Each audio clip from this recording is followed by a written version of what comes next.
Chilli powder, ಸಖತ್ ಖಾರ ಬಣ್ಣ ಮತ್ತು ರುಚಿ ಆಚಿ ಚಿಲ್ಲಿ ಪೌಡರ್. ಇನ್ನು ಗುತ್ತಿಗೆದಾರರ ಬಿಲ್ ಪಾವತಿ ವಿಚಾರಕ್ಕೆ ಸಂಬಂಧಪಟ್ಟಂಗೆ ಕಾಂಟ್ರಾಕ್ಟರ್ಗಳ ಸಂಘದವರು ಮಾತಾಡಿದ್ದು, ವಿಷ ಕುಡಿಯೋದೊಂದು ಬಾಕಿ ಇದೆ ಸಣ್ಣ ಪುಟ್ಟವ್ರಿಗೆ, ಅಂಥ ಸ್ಥಿತಿ ಇದೆ ಅಂತ ಮುಖ್ಯಮಂತ್ರಿಗಳ ಗಮನಕ್ಕೆ ತಂದ ಸಂದರ್ಭದಲ್ಲಿ ಅವರಿಗೆ ಕೋರ್ಟಿಗೆ ಹೋಗಕ್ಕೆ ಹೇಳಿ ಅಂತ ಹೇಳಿದರು ಮುಖ್ಯಮಂತ್ರಿಗಳು.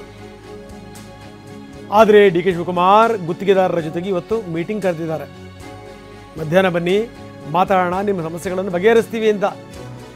ಹೀಗಾಗಿ ಗುತ್ತಿಗೆದಾರರು ಇವತ್ತು DCM ಜೊತೆಗೆ ಮಾತಾಡ್ತಾರೆ. ದೀಪಾವಳಿ ಹಬ್ಬ ಆಗ್ತಿದ್ದಂಗೆ ನಾವು ಯಾವ ಕಾಮಗಾರಿಗಳನ್ನು ಕೂಡ ಮಾಡಲ್ಲ, ಎಲ್ಲ ನಿಲ್ಲಿಸ್ಬಿಡ್ತೀವಿ ಅಂತ ಹೇಳಿದರು. ಮೊದಲೇ ಬೆಂಗಳೂರಿನ ಹಣೆಬರಹ ಈ ಮಟ್ಟಕ್ಕೆ ಬಂದು ನಿಂತಿದೆ. ದೇಶ ವಿದೇಶಗಳಲ್ಲಿ ಇದರ ಬಗ್ಗೆ ಚರ್ಚೆ ಆಗ್ತಾ ಇದೆ. ಇನ್ನು ಈ ಉದ್ದಿಮೆದಾರರು ಮತ್ತು ಸರ್ಕಾರದ ವಿರುದ್ಧ ಜಟಾಪಟಿ ಶುರುವಾಗಿದೆ. ಅವರು ಯಾವ ಮಾತನ್ನು ಕೂಡ ಸರ್ಕಾರ ನಡೆಸುವಂಥವ್ರು ಕೇಳುವಂಥ ಮನಸ್ಥಿತಿನಲ್ಲಿ ಇಲ್ಲ. ಅವರು ಮಾತಾಡೋದೇ ತಪ್ಪೇನೋ ಅನ್ನೋ ರೀತಿಯಲ್ಲಿ ಒಂದನ್ನು ಅರ್ಥ ಮಾಡ್ಕೋಬೇಕು. ಇವರೆಲ್ಲರೂ ಕೂಡ ಸರ್ಕಾರ ನಡೆಸುವಂಥವ್ರು. ನೀವು ಎಲ್ಲರೂ ಇದ್ದಾಗ, ನೀವಿದ್ರೋ ಅಧಿಕಾರದಲ್ಲಿ, ದಳದವರಿದ್ದರು, BJPಯವರಿದ್ದರು, ಎಲ್ಲರೂ ಇದ್ದಂಥ ಸಂದರ್ಭದಲ್ಲಿ ಕೆಲವರು ನಿರಂತರವಾಗಿ ಮಾತಾಡ್ತಾರೆ. ಪೈಗಳಂಥವ್ರು ಅವ್ರು ಯಾರು ಹೇಳಿದ್ರು ಅವ್ರ ಬಾಯಿ ಮುಚ್ಚಲ್ಲ. ಅವ್ರಿಗೇನೋ ಒಂದು ಕನ್ಸರ್ನ್ ಇದೆ, ಮಾತಾಡ್ತಾರೆ. ಆ ಮಾತುಗಳನ್ನು ಸಕಾರಾತ್ಮಕವಾಗಿ ತೆಗೆದುಕೊಳ್ಳುವಂಥ ಒಂದು ಮನೋಭಾವನೆ ಇರಬೇಕು ಫಸ್ಟು. ಈಗ ಬೊಮ್ಮಾಯಿಯವ್ರಿಗೇನೋ ಅಂದರು ಅಂತ ಬೊಮ್ಮಾಯಿಯವ್ರ ಜೊತೆ ಮಾತುಕತೆ ಮಾಡಿದ್ರಪ್ಪ. ಯಡಿಯೂರಪ್ಪನವ್ರು ಏನೋ ಅಂದರು ಅಂತ ಹೇಳ್ಬಿಟ್ಟು ಯಡಿಯೂರಪ್ಪನವ್ರ ಜೊತೆ ಮಾತುಕತೆ ಮಾಡಿದ್ರು. ನಥಿಂಗ್ ದ ವರಿ, ನಾವು ಅದನ್ನು ಬಗೆಹರಿಸ್ತೀವಿ ಅಂತ. ಬನ್ನಿ ಒಟ್ಟೊಟ್ಟಿಗೆ ಸಾಗೋಣ, ನಿಮ್ಮ ನೆರವಿರಲಿ, ನಿಮ್ಮ ಸಹಾಯ ಸಹಕಾರ ಇರಲಿ ಅಂತ ಹೋಗ್ಬಿಟ್ರೆ ಯಾರೇನು ದುಷ್ಟರೆಲ್ಲ ಅರ್ಥ ಮಾಡ್ಕೋಬೇಕು. ಬನ್ನಿ, ನಮ್ಮ ಪ್ರತಿನಿಧಿ ಶಿವರಾಜ್ ಕುಮಾರ್ ಈಗ ನಮ್ಮೊಂದಿಗೆ ನೇರ ಸಂಪರ್ಕದಲ್ಲಿದ್ದಾರೆ.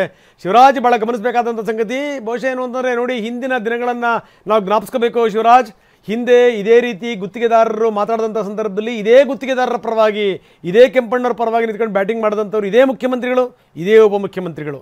ಮೊನ್ನೆ ಮುಖ್ಯಮಂತ್ರಿಗಳು ಏನು ಹೇಳಿದ್ರು ಈ ವಿಚಾರಕ್ಕೆ ಸಂಬಂಧಪಟ್ಟಂಗೆ? ಕೋರ್ಟಿಗೆ ಹೋಗಕ್ಕೆ ಹೇಳಿ ಅವರಿಗೆ ಅಂತ. ಇದು ಅಂದರೆ ನೀವು ಅಧಿಕಾರ ಇಲ್ಲದಾಗ ಒಂಥರ, ಅಧಿಕಾರ ಇದ್ದಾಗ ಒಂಥರ. ಆದರೆ DCM ಇದಕ್ಕೆ ಸಂಬಂಧಪಟ್ಟಂಗೆ ಒಂದು ಹೆಜ್ಜೆ ಇಟ್ಟಿದ್ದಾರೆ. ಇವತ್ತು ಗುತ್ತಿಗೆದಾರರನ್ನ ಕರೆಸ್ತಾ ಇದ್ದಾರೆ, ಇವತ್ತು ಮಧ್ಯಾಹ್ನ ಮಾತಾಡ್ತಾ ಇದ್ದಾರೆ. ಎಷ್ಟರ ಮಟ್ಟಿಗೆ ಮನವೊಲಿಸ್ತಾರೆ ಅಂತ ಶಿವರಾಜ್? 100% ರಂಗನಾಥ್, ಇಲ್ಲಿ ಸ್ಪಷ್ಟವಾಗಿ ಗೊತ್ತಾಗ್ತಾ ಇದೆ, ಅಧಿಕಾರದಲ್ಲಿ ಇದ್ದಾಗ ಒಂಥರ, ಅಧಿಕಾರದ ಇಲ್ದಿರಬೇಕಾದ್ರೆ ಒಂಥರ ಅಂತ. ಈ ಹಿಂದೆ ಇದೆ BJP ಸರ್ಕಾರ ಇದ್ದಂಥ ಸಂದರ್ಭದಲ್ಲಿ ಇವರೇ ಇದೆ. ಈಗ ಕಾಂಗ್ರೆಸ್ ಸರ್ಕಾರದ ನಾಯಕರೇನಿದ್ದಾರೆ, ಅದು BJP ಅವರು 40% ಸರ್ಕಾರ, ಪೇಟಿಎಂ ಸರ್ಕಾರ ಅಂತೆಲ್ಲ ಅಭಿಯಾನಗಳನ್ನು ಮಾಡಿ ಇದೇ ಕೆಂಪಣ್ಣವ್ರನ್ನ ಮುಂದಿಟ್ಕೊಂಡು ಅಧಿಕಾರಕ್ಕೆ ಬಂತು ಅನ್ನೋ ಮಾತುಗಳಿದ್ದಾವೆ. ಈಗ ಸ್ಪಷ್ಟವಾಗಿ ಗೊತ್ತಾಗ್ತಾ ಇದೆ, ಈ ಸರ್ಕಾರ ಕೂಡ ಅದೇ ಗತಿಯಲ್ಲಿ ಸಾಗ್ತಾ ಇದೆ. ಅದಕ್ಕಿಂತ ಹೆಚ್ಚು ಅಂತ ಖುದ್ದು ಕರ್ನಾಟಕ ರಾಜ್ಯ ಗುತ್ತಿಗೆದಾರರ ಸಂಘದ ಅಧ್ಯಕ್ಷರಾದಂಥ R ಮಂಜುನಾಥ್ ಅವರೇ ಹೇಳ್ತಾ ಇದ್ದಾರೆ. ನಾವಿಲ್ಲಿ ಗಮನಿಸಬೇಕಾಗಿರುವಂಥದ್ದು, ಯಾವುದೇ ಸರ್ಕಾರಗಳು ಬದಲಾಗ್ತಾ ಇದ್ರು ಕೂಡ ಬೆಂಗಳೂರು ಚಿತ್ರಣ ಬದಲಾಗ್ತಾ ಇಲ್ಲ, ರಾಜ್ಯದ ಚಿತ್ರಣ ಬದಲಾಗ್ತಾ ಇಲ್ಲ, ಇನ್ನೂ ಹೆಚ್ಚಾಗ್ತಾ ಇದೆ ಅನ್ನೋದು ಕೂಡ ಇಲ್ಲಿ ಸ್ಪಷ್ಟವಾಗಿ ಗೊತ್ತಾಗ್ತಾ ಇದೆ. ಹೀಗಾಗಿ R ಮಂಜುನಾಥ್ ಅಧ್ಯಕ್ಷರೇನಿದ್ದಾರೆ ಗುತ್ತಿಗೆದಾರ ಸಂಘದವರು, ಅವರು ಹೇಳ್ತಾ ಇರುವಂಥದ್ದು, ದೀಪಾವಳಿ ಹಬ್ಬದ ಬಳಿಕ ಕಂಪ್ಲೀಟ್ ಆಗಿ ನಾವೆಲ್ಲ ಕಾಮಗಾರಿಗಳನ್ನು ನಿಲ್ಲಿಸ್ತೀವಿ. ಯಾಕಂದ್ರೆ ಇಲ್ಲಿ ಎಲ್ಲ ರೀತಿಯ ಎಲ್ಲ ಇಲಾಖೆಗಳಲ್ಲೂ ಕೂಡ ಸುಮಾರು 33,000 ಕೋಟಿಯಷ್ಟು ಪೆಂಡಿಂಗ್ ಇದೆ. ಪ್ರತಿಯೊಂದನ್ನು ಈಗ ಪ್ಯಾಕೇಜ್ ಟೆಂಡರ್ ಮಾಡಿಬಿಟ್ಟು ಕೇವಲ ಬಲಾಢ್ಯರು ಯಾರಿದ್ದಾರೋ ಒಬ್ಬರಿಗೆ ಸಿಗೋ ತರ ಟೆಂಡರ್ಗಳನ್ನ ಮಾಡ್ತಾ ಇದ್ದಾರೆ.